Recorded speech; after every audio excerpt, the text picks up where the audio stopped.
परिचय। वृत्त ज्यामिति के क्षेत्र में एक महत्वपूर्ण आकार है।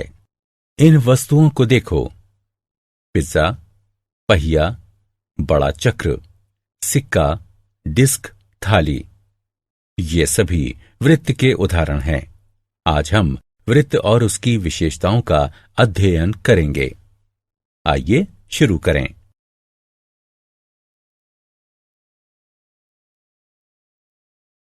उद्देश्य। इस पाठ के अंत में आप निम्न करने में सक्षम हो जाएंगे: वृत्त के केंद्र और त्रिज्या को परिभाषित करना, वृत्त के अभियंतर और बहिर्भाग को जानना, वृत्त की जीवा और व्यास को जानना, दीर्घ चाप और लघु चाप का वर्णन करना, वृत्त की परिधि को परिभाषित करना, वृत्तखंड और त्रिज्यखंड में विभेद करना, जीवा द्वारा एक बिंदु पर अंतरित कोण का वर्णन करना, केंद्र से जीवा पर लंब खींचना, बराबर जीवाओं और केंद्र से उनकी दूरी को समझना, वृत्त के चाप द्वारा अंतरित कोण का वर्णन करना, चक्रीय चतुर्भुज का वर्णन करना। परिभाषा। इस वृत्त को देखिए। अब वृत्त में इस बिंदु को देखिए। यह एक निश्चित बिंदु है और इसे वृत्त का केंद्र कहते हैं। इस बिंदु से हम त्रिज्या बना सकते हैं। वृत्त के केंद्र को वृत्त के किसी बिंदु से मिलाने वाली रेखा वृत्त की त्रिज्या होती है। इस आकृति में OP त्रिज्या है। अब इस घड़ी को देखिए। यह आकार में गोल है, या हम कह सकते हैं कि यह आकार में वृत्ताकार है।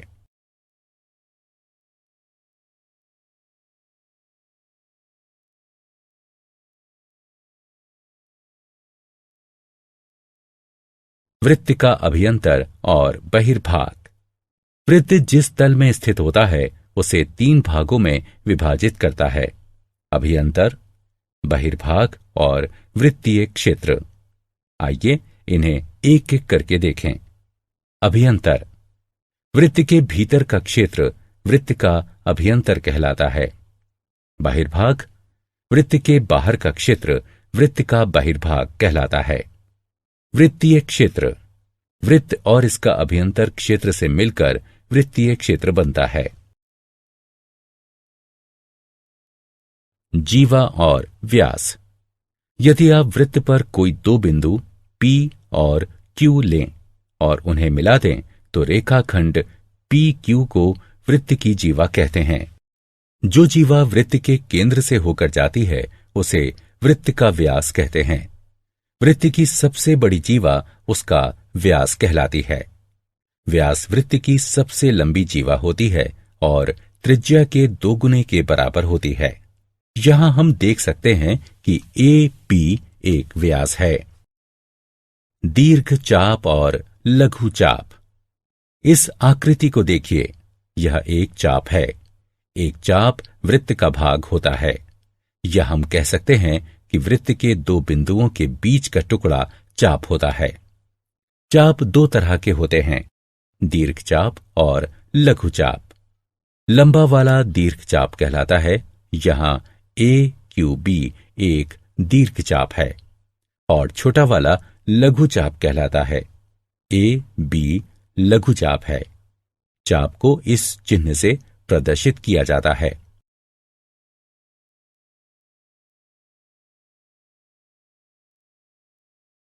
परिधि, त्रिज्यखंड और वृत्तखंड। किसी वृत्त की परिधि उसकी बाह्य भाग की कुल दूरी होती है। इसे वृत्त का परिमाप कहा जा सकता है। वृत्त के 2 मुख्य खंड होते हैं: पिज्जा खंड और वो खंड जो किसी जीवा से बना हो। पिज्जा खंड को वृत्तखंड कहते हैं और जीवा द्वारा बने हुए वृत्त के खंड को वृत्तखंड कहते हैं। त्रिज्यखंड 2 प्रकार के होते हैं: लघु त्रिज्यखंड और दीर्घ त्रिज्यखंड। त्रिज्यखंड की ही तरह वृत्तखंड भी 2 प्रकार के होते हैं: लघु वृत्तखंड और दीर्घ वृत्तखंड। अब इस वृत्त को देखो। यहां 2 चाप बराबर हैं, इसलिए ये दोनों अर्धवृत्त हैं। जीवा द्वारा एक बिंदु पर अंतरित कोण। ओ केंद्र वाले एक वृत्त में एक रेखाखंड ए बी और बिंदु सी जो रेखा ए बी पर स्थित ना हो लीजिए। ए सी और बी सी को मिला दीजिए। यहां ए बी एक जीवा है और कोण ए सी बी जीवा ए बी द्वारा अंतरित कोण है तथा कोण ए ओ बी जीवा ए बी द्वारा केंद्र पर अंतरित कोण है। यदि एक वृत्त में बराबर लंबाई की एक या एक से अधिक जीवा खींचकर उनके द्वारा केंद्र पर अंतरित कोणों को मापें तो हम देखेंगे कि उनके द्वारा केंद्र पर अंतरित कोण भी बराबर हैं। इस संबंध से हमें प्रमेय प्राप्त होता है जिसके अनुसार वृत्त की बराबर जीवाएं केंद्र पर बराबर कोण अंतरित करती हैं।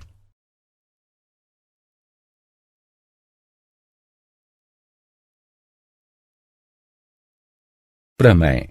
आइए इस प्रमेय को सिद्ध करें। दिया है एक वृत्त जिसका केंद्र O है, इसकी दो बराबर जीवाएं PQ और RS हैं। सिद्ध करना है कोण POQ बराबर कोण ROS के।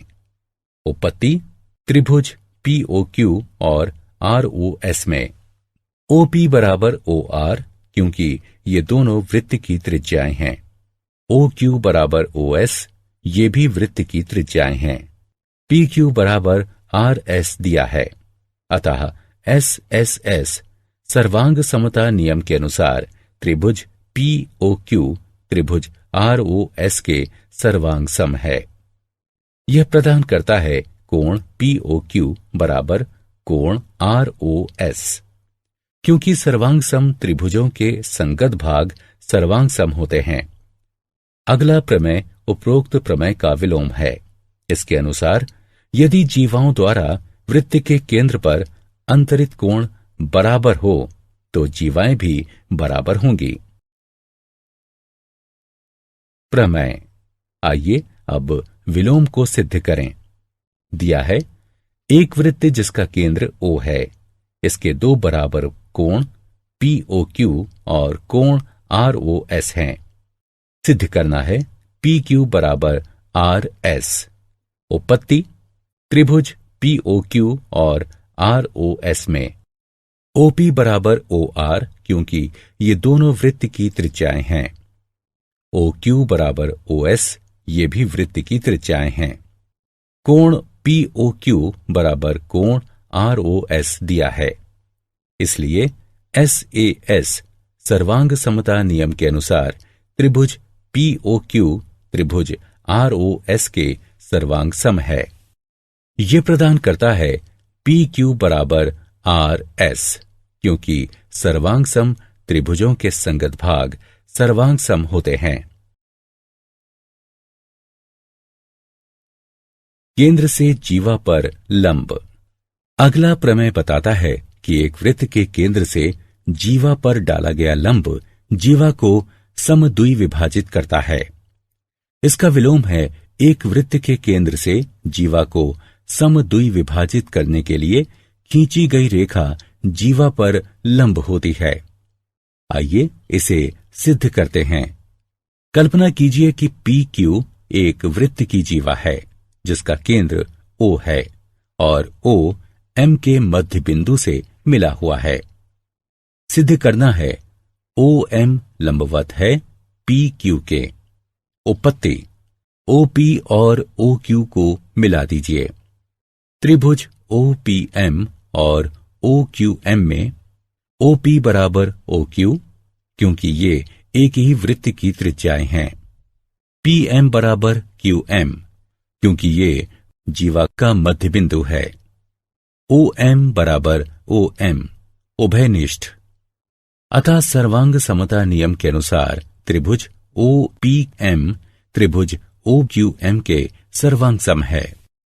इससे प्राप्त होता है कोण OMP बराबर कोण OMQ बराबर 90 डिग्री क्योंकि सर्वांग सम त्रिभुजों के संगत भाग सर्वांग सम होते हैं।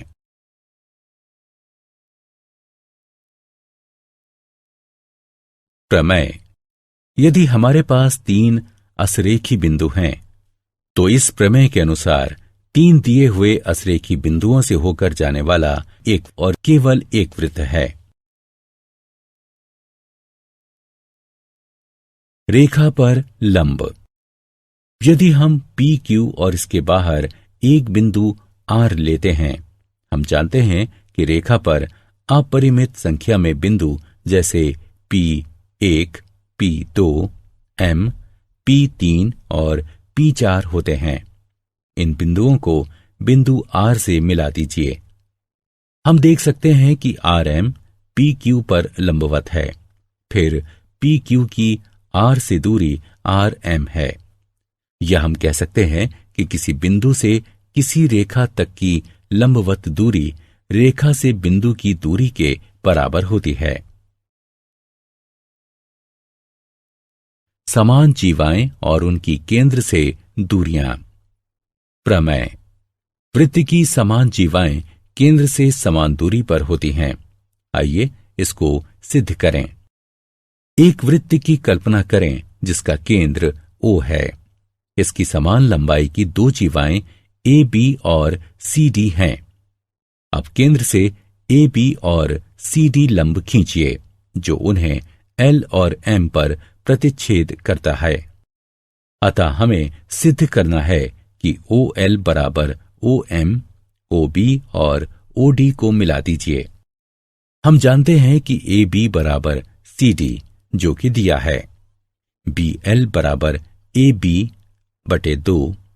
केंद्र द्वारा किसी जीवा पर खींचा गया लंब उसे समद्विभाजित करता है। इसी प्रकार DM बराबर DC बटे 2। अतः BL बराबर DM।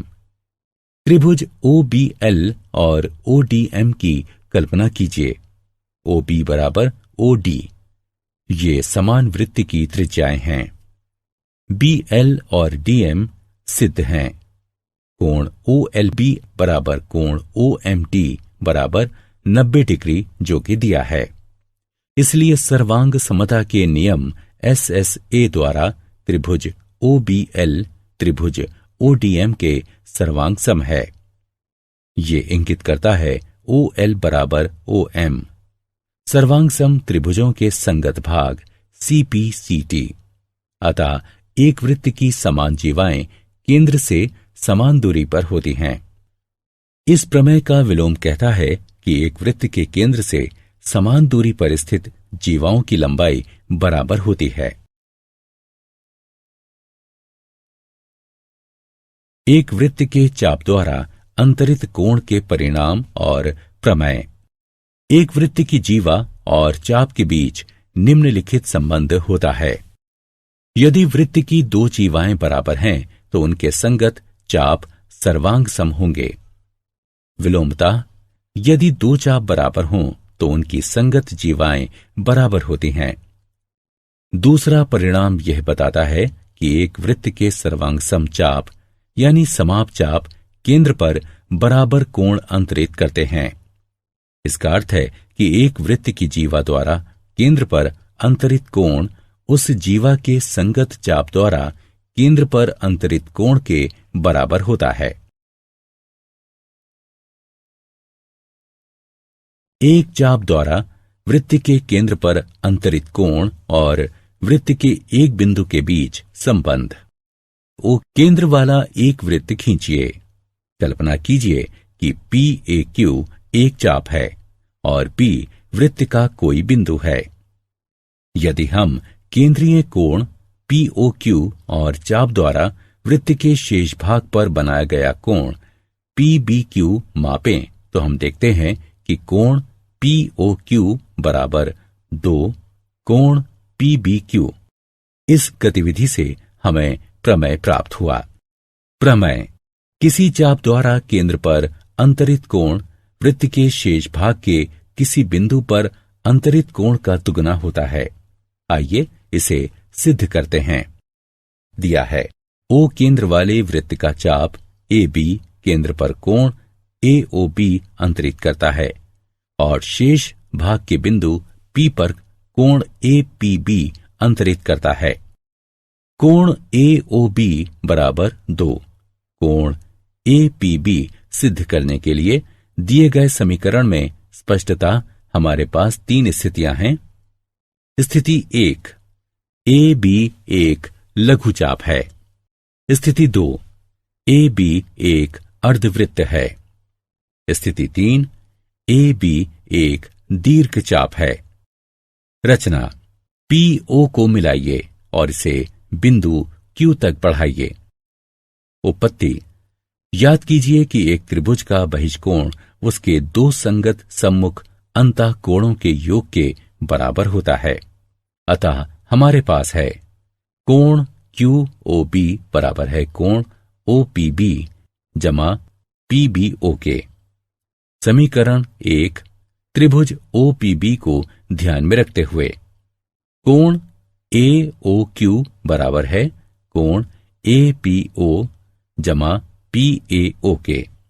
समीकरण 2 त्रिभुज APO को ध्यान में रखते हुए साथ ही OB बराबर OP, ये एक वृत्त की त्रिज्याएं हैं, जिसका तात्पर्य है कि कोण OPB बराबर है कोण PBO के और OA बराबर OP, ये एक वृत्त की त्रिज्याएं हैं, जिसका तात्पर्य है कि कोण APO बराबर है कोण PAO।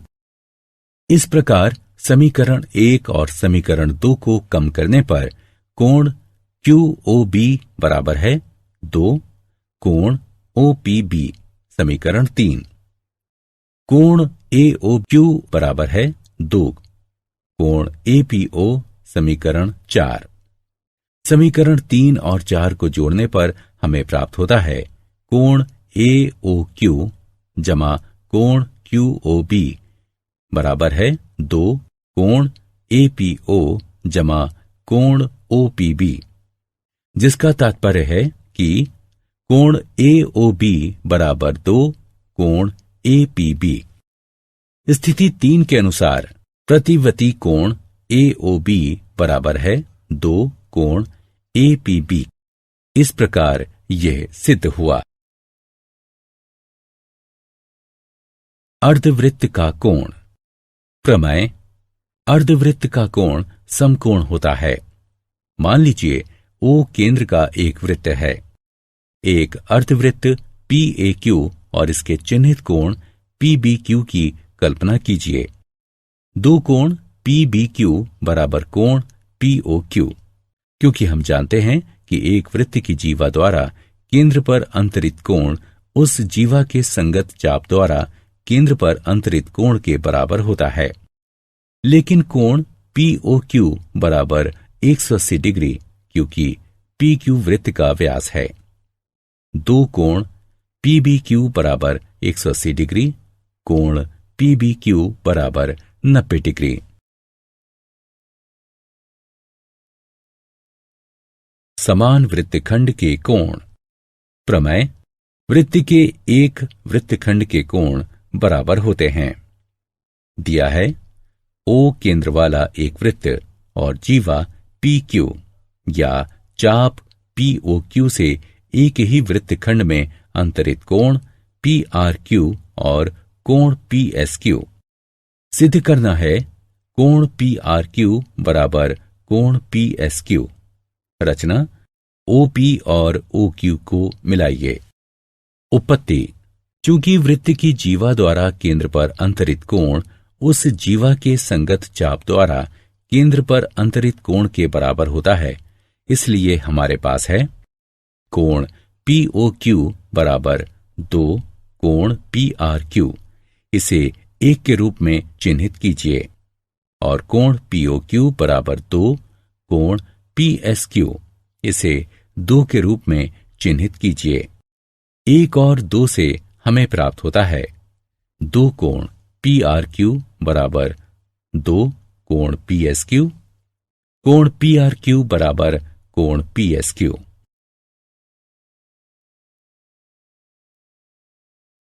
चक्रीय चतुर्भुज। यदि किसी चतुर्भुज के चारों शीर्षों से होकर जाने वाला एक वृत्त हो तो उसे चक्रीय चतुर्भुज कहते हैं। इस आकृति में PQRS एक चक्रीय चतुर्भुज है। प्रमेय: चक्रीय चतुर्भुज के सम्मुख कोणों के प्रत्येक युग्म का योग 180 डिग्री होता है। दिया है एक चक्रीय चतुर्भुज ABCD। सिद्ध करना है कोण BAD जमा कोण BCD बराबर कोण ABC जमा कोण ADC बराबर 180 डिग्री।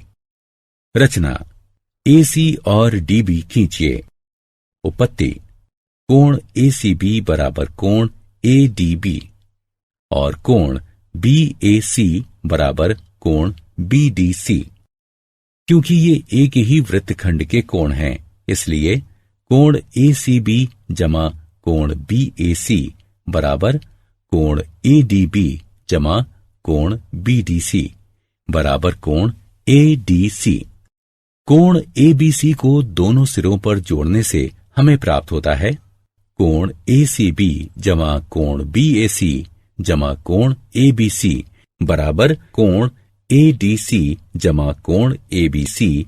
लेकिन कोण ACB जमा कोण BAC जमा कोण ABC बराबर 180 डिग्री, क्योंकि एक त्रिभुज के कोणों का योग होता है 180 डिग्री। इसलिए कोण ADC जमा कोण ABC बराबर 180 डिग्री। इसलिए कोण BAD जमा कोण BCD बराबर 360 डिग्री घटा कोण ADC जमा कोण ABC बराबर 180 डिग्री। इस प्रकार यह सिद्ध हुआ। इस प्रमेय का विलोम भी सत्य है, जिसके अनुसार यदि किसी चतुर्भुज के सम्मुख कोणों के एक युग्म का योग 180 डिग्री हो तो चतुर्भुज चक्रीय होता है। क्या आप जानते हैं, वृत्त केवल एक पक्षीय आकार वाला क्षेत्र होता है। एक सीधी रेखा अपरिमित क्षेत्र वाला एक वृत्त होती है। वृत्त में कोई कोण नहीं होता। एक वृत्त में सममिति रेखाओं की अपरिमित संख्या होती है। सारांश: आइए हमने जो कुछ सीखा है उसे संक्षेप में दोहराएं। एक वृत्त किसी तल के उन सभी बिंदुओं का समूह होता है जो तल के एक स्थिर बिंदु से समान दूरी पर हों। एक वृत्त की बराबर जीवाएं केंद्र पर बराबर कोण अंतरित करती हैं। यदि किसी वृत्त की दो जीवाएं केंद्र पर बराबर कोण अंतरित करें तो जीवाएं बराबर होती हैं। किसी वृत्त के केंद्र से किसी जीवा पर डाला गया लंब उसे समद्विभाजित करता है। केंद्र से होकर जाने वाली और किसी जीवा को समद्विभाजित करने वाली रेखा जीवा पर लंब होती है। एक वृत्त के केंद्र से समान दूरी पर स्थित जीवाएं बराबर होती हैं। एक वृत्त के केंद्र से समान दूरी पर स्थित चाप बराबर होते हैं। 3 असरेखीय बिंदुओं से जाने वाला एक और केवल एक वृत्त होता है। किसी वृत्त के सर्वांग समचाप केंद्र पर बराबर कोण अंतरित करते हैं। किसी चाप द्वारा केंद्र पर अंतरित कोण उसके द्वारा वृत्त के शेष भाग के किसी बिंदु पर अंतरित कोण का दुगना होता है। एक वृत्तखंड में बने कोण बराबर होते हैं। अर्धवृत्त का कोण समकोण होता है। चक्रीय चतुर्भुज के सम्मुख कोणों के प्रत्येक युग्म का योग 180 डिग्री होता है। यदि किसी चतुर्भुज के सम्मुख कोणों के किसी एक युग्म का योग 180 डिग्री हो तो चतुर्भुज चक्रीय होता है।